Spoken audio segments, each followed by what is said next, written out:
想问一个比较特别，有没有因为你很想报道事实，就是事实的，因为我们也知道，就是有些故事就是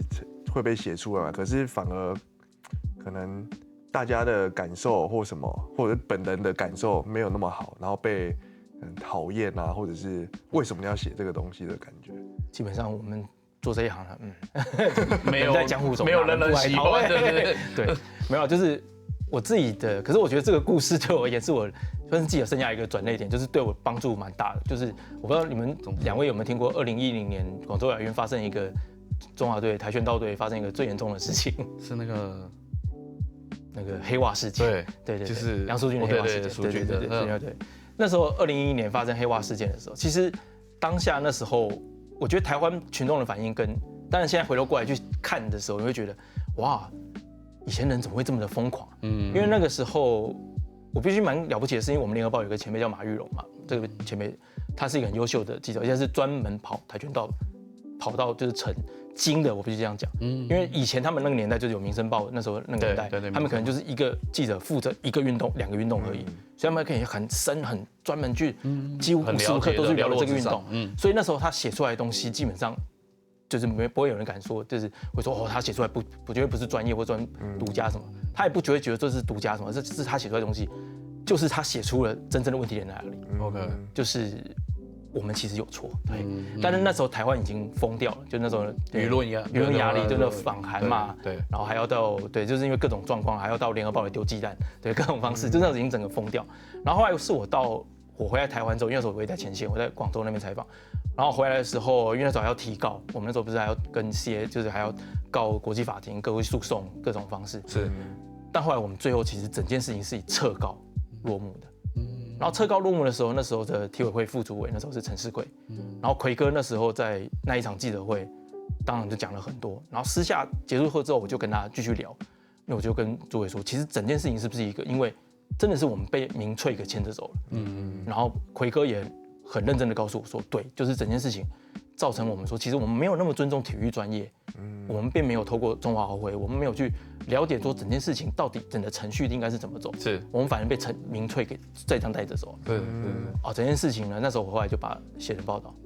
隔天炸锅了，因为整件事情变成一个政治事件因为那时候就是当然那时候的那时候执政的是国民党，然后反正那时候各种在野党那时候是各种声浪拼命去批评，就是骂说就是会说你们怎么会说民粹啊？怎么可以这样讲话？怎么会把问题归在民众？你们是不挺选手？你们体委会怎么当的啊？什么各种就是这样压力这样，然后搞到后来奎哥那时候还差点要就是基本上已经到第10层了，对，所以就是要下来。所以那时候后来当下我也差点要被告，就是那时候他就说他没有讲过这句话，他当下反驳是说我没有说过这句话，我没说过这句话。但那时候其实我有录音。我只能说，就是一直都有录音在自保这件事情，所以就那时候法律系对，然后所以隔天法律系养分出来，所以就是隔天就是当然就是写了一篇就是还原整个真相的稿子，然后就当然就是说对没有办法。那整件事件，我那时候也在回想这些事情的时候，就是我当下其实不太敢进体育大楼，因为我也想说哇，我会就是真的得罪了谁，害了谁，或者害了谁，就是因为做了这些事情。但那时候也有前辈跟我讲说，你今天既然整件事情其实你说，因为他真的有确实讲这件话，那他当然势必要承受这样的责任。那你身为一个记者，你当下也正确的问了这个问题，那你也勇敢的写出来，那我就觉得，那报社今天是挺你的，那我觉得你就继续走到底，你是正确的。就我前辈就这样跟我讲。然后，当然后来10几年之后，我跟奎哥后来在很多场合，就是因为奎他还是很照顾我的一个前辈，体坛的前辈，然后就是我们还是蛮要好的朋友，对，所以就是其实对他很不好意思，当下那时候其实真的很不好意思。OK， 你讲到这个事件，我心有戚戚焉，因为当年蜀君是我们公司的选手，对，但我们那时候自己私底下解读啦，就是说，我觉得很多的竞赛是要了解规则的人，就像法律是保护懂法律的人。我们那时候自己私底下，我就说，那个有猫腻，我们感觉虽然大家会很气愤，怎么一个白就被这样弄掉，而且因为那时候蜀君对是有机会的，对，是真的有机会。然后因为我们也看好他嘛，包含那个广告都拍了，好不好？对啊，平面什么都拍了。而且没想到第一场就发生这个事情。对，就因为这样子，就反而不是因为输在竞技上，而是输在没有符合规定这样子。对吧？那讲到这边啊，我觉得哇，好很多很精彩的故事。那我不晓得，就是说我这边也想要问，是说，因为访问这么多，那有没有就是在你的访问的采访的职业生涯中，如果再给你访一次的话，你最想重新访问谁？为什么？我觉得这个问题对我来讲，我那时候看到访纲的时候，我就在想这件事情。但我觉得我的个性是比较，就是我会一直觉得每一次做什么事情都会觉得其实我这件事情这是没有做好，我反而会是我每一个选手我都想要有机会再访他一次。真的，我会是这样的个性的人，因为我会觉得我今天写出来的稿子，其实我真的觉得其实没有到真的很满意，或是今天我可能觉得我刚刚其实我应该漏问了这个问题，我都会去思考这个，或是有时候当然不会是只是专访，有时候可能就是各种联访的状况，然后有时候别人后来提出这个问题的时候，我会想说，他这个问题很棒就是这个其他同业的时候，我都会去想说，他为什么会想到这个问题可以问？是对，然后或者是说我举一个例子，就是那个时候我们最近采访一个全国身心障碍运动会有一个游泳选手，然后因为他看不见，对，他是视障者的选手，然后我觉得那时候我的同伴，就是我刚好是我 partner 的摄影一个我的同事，他就直接问他的问题，就是说，那你是怎么跳水的？对，因为你看不见。对，我觉得那时候他问的问题超好的，那时候就觉得哇，可是因为当下我没有想到这个问题，原因就是因为我不由自主，我会觉得就把他当做就是他就是一个正常人这样，我会自己不由自主会这样去想。可是他问到这个问题问得很好，而且他还很愿意讲，就那选手去讲说他怎么去克服，因为他真的看不见。而且因为他就讲说，就是对大家来讲，跳水这件事情，我觉得那个举例很好，他就是说一般跳水是这样跳嘛，对。可是视障者跳水，他们会觉得跳水是嘣这样跳下来。因为他没有看过这样跳他只能知道他入水，就所谓入水，他的跳水的定义是我入水了，就是咚就这样直接下来了，就直接下去，直接下去，所以他不知道往前，对，所以他这个问题问得很好，所以他就是解释说他怎么一步一步克服角度各种各方面，然后慢慢去克服说我跳出去以后我不会撞到东西，对，我各种方式，我觉得问题问超棒，然后后来就是觉得我会跟我同事聊说，你这问题真的问超好的，对，所以我就不断去想说，就是我不断要对自己让自己进步，就不断去思考，对，所以我觉得就每个选手都觉得有机会我都好像再重访一次，对。好啊，那我那个右手边这位选手，你也访很多次，我相信应该在退役之前可以再好不好？好，因为其实玉兴我们的节目啊，就是对近期我们都会有一个快问快答的地方，对，那等一下我这边有一个好不好？几个问题，就麻烦你回答哈。好，然后第一个我要问的是，最喜欢的运动是？我觉得很妙，就是因为我在还没有。就是当体育记者之前，我很喜欢美式足球。美式足球。可是就是看观赏。可是问题是当体育记者之后，我其实已经10几年没有认真去看好一场比赛。对，但是最喜欢的，到了最喜欢的真是美式足球。好，出差最喜欢的是？我会蛮喜欢做2件事情，一个是去找美食吃，这是我一个当地美食，对，很特别，因为我就觉得我也想尝试。然后另外一个部分我是去看当地的运动文化，就是当地的一些。运动场馆，假设如果今天是到国外的话，对，那我会特别去看他们的一些场馆怎么盖的，或是看一些他们场馆花了多少钱，然后都会特别去了解一下，对，然后有去，然后或者是假设如果今天是一些赛事的话，我会去看他们整个运动会怎么去营运跟执行的，因为我会对这方面真的蛮有兴趣的，因为会觉得说有些东西。对，为什么我们国内办赛事可以办成这样？有时候会这样去想，所以就很想知道。难怪每次看你的那个社群都好有趣，就会觉得那个地方居然有这个东西，到底是什么？对，好。那第3个是访问运动员最怕遇到的是，就是被句点，就是他被句点就不讲话，对，比较不会讲，不要讲句，比较不会讲话，就是不会讲话。所以那个比较木讷，我们的运动 DNA 的朋友们，大家记得，尤其家长训练怎么讲话。好，然后目前最欣赏的运动员是，我觉得其实只要愿意在从事运动的运动员，或是有把运动员当作志业这些人，我都很佩服他们，欣赏他们。但如果你说真的要很欣赏、很佩服的话，我必须说就是直接讲，从去年9月就是他接运动部以来，我一直很佩服他。对，就是我们部长李阳。因为我那时候就他上任之后，我就跟他传了一个讯息，我就跟他讲说，你真的是为吴国体育跳了一个最大的火坑。对，因为我就直接这样跟他讲，因为就是因为真的很辛苦。是。因为其实这么多半年下来，大家对运动部的各种期待或者各压力或什么，然后他一直被遭受各方面批评或者，所以其实真的很了不起啊。OK。好，对，从运动员到部长真的不简单，我真的也希望我们有机会可以访问。好，然后写一篇爆红的新闻，还是写一篇10年后还会被记得的新闻？其实这个问题就是我刚刚其实开录之前要跟你聊的，因因为我觉得这个问题有点矛盾。哦，因为有可能他红，他基本上红，因为现在网络时代不一样，对对，所以他10年后一定会被记得。哦，好，基本上就跟很多影片歌手很像，对。所以被抓爆。最常问运动员的问题是。我们现在可以聊天了吗？哦，这是开启的，对，开启这话题真的是这样，跟开启的啊。对，就是我真的很常会问这样问，因为就尊重他们到底，现在可以，因为有时候很喘很累，对，你要去尊重他们到底休息休好了。不过我觉得以提问技巧来说，这也是好的问题的原因是，我们可以聊天嘛，他会意识到，像如果你第一对啊，我就那我开始要进入到被访问的那个，我觉得这不错当然，如果你说真的是访问问题，我还是会问说，就是可能就是这个为什么这个运动这么苦，你愿意坚持下来？哦，对，如果说真的是正常的问题的话，所以你要挖故事的，对，挖故事，我这样问的会是这个问题。OK， 那如果好，这个对啊，最后一个问题，记者以外最想从事的职业是什么？我觉得妙就是像我刚刚有讲过，我那时候会填法律系原因就是因为我想要当运动经纪人。可是其实创业这快10年下来，其实我反而不会那么想要当运动经纪人，而且你认识那么多运动经纪人，虽然说很多人还是鼓励我出来做运动经纪，因为甚至有运动员希望我当运动经纪，也有这样的运动员，但我会去跟他讲说，运动经纪真的要很多的，对，这个要很够，这个要很够，对，不过是爱，这个不是爱，对，当然这个就必须要准备非常充足。那我会觉得以我现在来讲，我会觉得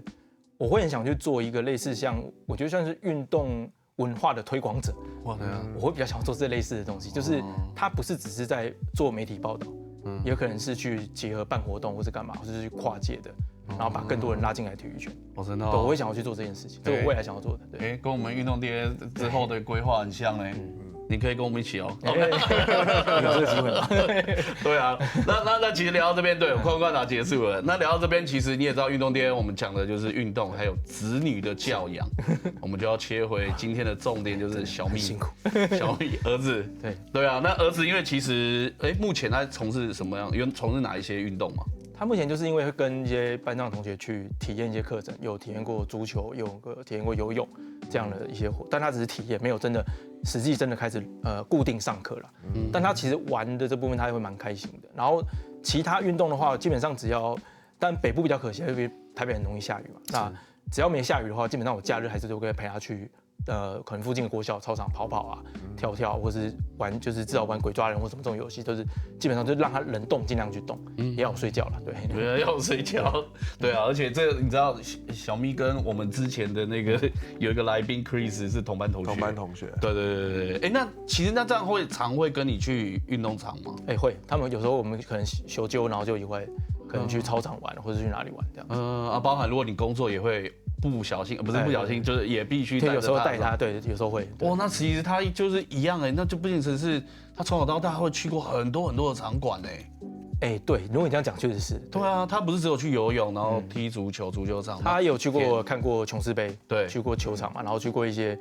Plus 跟 TV 都有，对，然后就是各方面的，他有去过篮球的，然后也去过田径比赛的，然后也有去过我们有带他去过，但能自己买票，因为我不是跑棒球的，然后所以就是带他去棒球场看比赛，然后带他去大鸡蛋看比赛，蛮浪费钱的，很浪费钱。到3局就觉得我受不了，走，对，就走了。对，小朋友确实啊，有时候可能节奏比较慢的，他们可能会待不住。是哦。这也是为什么我到现在好像我都还没带我儿子去看过棒球的原因，但我觉得慢慢他们长大了，好像渐渐的比较可以。我儿子第一次带去大巨蛋就很开心啊，因为有赛后演唱会啊，他觉得奇怪，为什么大巨蛋要关灯？我觉得不过就像你讲的啦，可能现在还小，因为而且觉得观赏运动跟从事运动还是不大一样。对，那或许大一点可以。对，再去，反正现在就先踢球嘛。对啊，先把那个能量释放。那在这中间有没有什么你觉得也很有趣，或是让你觉得他真的不一样？我的儿子就是因为我们家，就因为跟我太太我们俩都是在运动产业工作的人嘛，然后所以我们都会看转播，就我们习惯就是看比赛转播。然后因为我儿子现在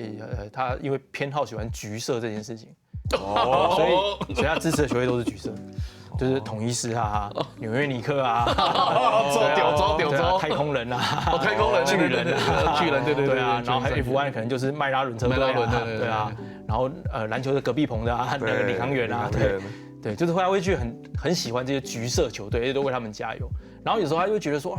像昨天就刚好那一场团赛就是就是2人被人输掉，那他会觉得很生气，说啊为什么会这样？然后为什么吃完怎么这样？他们怎么会这样子？对，他会很生气。然后或是可能像迈尔伦最近 Norris 表现没有出色的时候，他会说啊为什么 Norris 输了？对，他会就是很难过。对，然后或是可能这些球队落后的时候会干嘛？对。啊，你有研究为什么情有独钟橘色吗？他这个问题我也是很纳闷，对，他就真的很喜欢橘色。哦，真的哦。对，那他就赢世界杯就可以啦，荷兰队，但还没有让他看到那一场。对，对，要有时差。他只是纯粹就是喜欢颜色，不代表支持球队。哦，但是他会因为颜色去了解球队，我觉得是好事哎。他有会去讲说，像他会，因为我们有时候不小心就直接讲说，可能他会说，喵表现怎么样，就是同意思，对他可能去讲。对，好接地气哦，喵。对啊，而且如果在 HBO 那个年代橘色的话，在新啊，哎呀，只有在新是橘色。对啊，到现在，对，到现在也是哎，对啊。那我想问，有没有访问过哪个运动员的家长啊？不要说家长，运动员已经当爸妈了，然后他们的一些带小朋友的模式跟观念，然后也让你去影响你去带你自己小朋友的方式。这边就有一位，有私底下闲聊过了，对，然后就是其实我觉得都是私下去聊天，跟他们去聊天，但有时候大家还是会因为很多运动员现在当爸妈，然后就还是逼着会吐苦水，会干嘛，会去聊说啊带儿子真的好烦，或带女儿真的怎么样，他们会去聊很多东西。那我会觉得，其实我受到更多启发的一部分是，我觉得贵节目真的是很棒，谢谢。我受你们这个节目真的启发很多，因为很多来宾讲很多，我就觉得原来可以这样子去跟孩子去沟通，我觉得真的很棒。然后还有一些我会是从教练，因为我觉得教练真的是选手的第二父母，真的是这样子，就是他们，我觉得跟很多尤其是基层教练，因为他们是一路这样陪他们过来，那我觉得就是很多基层教练都会跟我去聊的时候，会觉得说哇。他就是讲，就是听很重要，倾听真的很重要，是，还有陪伴，就你不能一开始就否定他，就认为他是错的，不可以这样子，就是你要去了解他，为什么，为什么你是这样子想啊？好，我告诉你，那会这样错的，然后就技能教练会告诉我这样的一个美感或是技巧，你要怎么去跟小孩子沟通，应该是要这样的模式，又或是你要设定一个目标方向让他去走，这都是一个，我觉得慢慢去跟这些技能教练去聊，反而是让我另外一层启发，我觉得，那你觉得实用吗？我觉得，因为现在真的还小，我真的必须这样讲，所以很多时候就是，我还是很努力去跟我孩子沟通这件事情，对，因为我觉得真的沟通会有用，对，一直跟他讲，真的是一直跟他讲，然后他大了，有一天你自己说，原来我们以前讲的，他真的听得懂，只是他那时候可能还做不到，对啊，我觉得就像我们之前我忘记，反正有一段就是也是讲到说，我访问的其中一个来宾啊，我们有讲到说，就像我们小时候，很多时候在就是爸爸妈妈一直叮咛，当然会觉得很烦。可是好比说在一个他们不在我们旁边，可是那场景是他讲的，你会突然想到，脑袋会闪过，我爸我妈曾经跟我讲过那句话，然后这时候你就会做到他叮咛的那个反应。对，我觉得这其实很多就像运动一样会潜移默化。对，我觉得这也是运动教会我们是。应该还蛮受用的，对啊。那如果这边我也想问是说，你觉得目前的运动的氛围啊，就是跟整个环境啊，跟以前来比的话有什么不同？然后像你身边的家长有没有投入，会不会有些影响这样子？我觉得其实从我那时候是如果是当体育记者来讲，我是2007年入这行的。我觉得就可能快20年了，这个落差值是真的非常非常大。OK， 那我觉得其实一个最大转变真的是2017台北市大运。我觉得台北市大运其实让整个台湾的运动氛围去做了一个，我觉得真的是一个冲出来的突破点。就是你先不管是培育出一批所谓台湾体坛的整个黄金世代也好，然后还包括就是更多的家长其实愿意去投入运动这件事情。就可能我们这一代父母，我们可能都会说。运动能当饭吃嘛？各位都有这样的疑惑。对，我们爸妈都会去这样想。可是现在的家长，他们已经变成说，我小孩子要怎么透过这个运动去成长、去长大？这个运动可以帮助他什么？我是肢体的发育而已嘛，头脑发育啊，他们会去想这些事情。就他们会对运动不会再有什么一些偏见或干嘛。而且就是前阵子才刚有报道，不是才出来，就是那个薪水最高的4个职业，就是第一个是技师嘛，然后第二是律师跟精算师，第4名是职业运动员，是吗？是。真的，所以其实我觉得就是以功利主义来讲，就是其实这个部分来讲，就是其实也愿意更多的家长其实愿意去把小孩子去送到运动这边来。那我会觉得其实现在的氛围，就刚刚我们在开录之前也在聊，我觉得现在最大问题是应该是少子化。对，我觉得少子化其实这个问题更严重。因为前阵子这样就古堡加上还挺招哦，对，然后这个棒球队现在移到三重那边去，然后还有包括像之前篮球就是兴农也结束，兴农对，所以我觉得这就是一个对整个体坛的一个冲击，因为我觉得这个问题会是真的比较严重。是，所以再次佩服2位前辈。是，所以你也要迈进啊，准备那个刚刚我们加油加油 ，Number two 啊，对啊，好啊。那节目的最后啊，你也知道我们不免俗的，我觉得难得请到，我觉得在这个线上，而且对有那么多经验的，是不是能跟说未来想成为运动记者的小朋友，甚至于家长一句话或是一些建议？我觉得其实，好，我这样讲说，我觉得记者这个产业真的是黄昏产业，不能说叫他们不要进来。我觉得应该说现在的媒体这件事情，其实应该是这个界限慢慢模糊了。就是很多人其实都可以变成自媒体，就是你要今天社群有开一个粉丝页，很可能就是成为一个自媒体。是。那我觉得在这个部分来讲，就是在人人都是媒体的一个时代，我会觉得应该说你要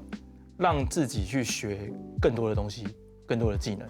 去不要让自己被淘汰掉。这是其中一个。那我觉得还有另外一个就是，我们哇塞有一个单元叫做影响我最深的一句话。那我自己的一句话就是那时候，因为我自己本身是上山虎迷，我是 OK， 我现在已经真的已经消失了。对，我是对，但那时候就是刘一传，一刀那时候刘一刀有讲一句话，就是说，人生其实到32岁，只要肯努力，还是一样会进步。那我会觉得就是我的人生反正就是我会觉得你也许。不，但理想当然是当 MVP 啦，当然当最有价值球员。当然是当你没办法每天都成为最有价值球员的时候，那你不如每天试着让自己进步一点点，从当一个 MIP 开始，就是当最佳进步奖开始，就让自己每天进步一点点，学会一点点东西，不断进步，然后可能慢慢朝 MVP 前进。我觉得这是不管是将来你要当记者也好，或者你要从事其他的职业工作也好，我觉得都是一个很可以帮助你的一句话。哇，我觉得超棒的，就是从。不一定MVP 也只有一个嘛，但是 MIP 你可以从自己慢慢就是每天加0.1，可累积下来那个功力，或是那个成果应该是很可观的。对，那今天真的很感谢百忙之中终于邀请到玉兴来。对，以后反正对以后我们一定有机会再谈很细的东西，包含其实还有一个课题，但时间关系没有讲啊。好比说现在的运动员其实面临到媒体，他该怎么样表现？除了读很多书以外，我相信还是有很多的美感可以跟大家分享。那今天非常谢谢玉兴来到我们节目中跟我们大家分享。比赛冠军只有一个，掌声总有散去的一天。记者采访的是比赛，但最后写下的是人生。曾经拼尽全力的人，以及愿意替他留下故事的人，会让运动的价值继续传承下去。欢迎订阅运动 DNA， 无论你是用 Apple Podcast、Spotify、YouTube 或是其他平台，按下订阅，每周跟我们一起来学习运动教会我们的事。也别忘了追踪我们的 IG 和 Facebook， 搜寻运动 DNA， 留言告诉我们哪一位运动员的故事曾经让您感动过。运动 DNA， 我们下集见，拜拜。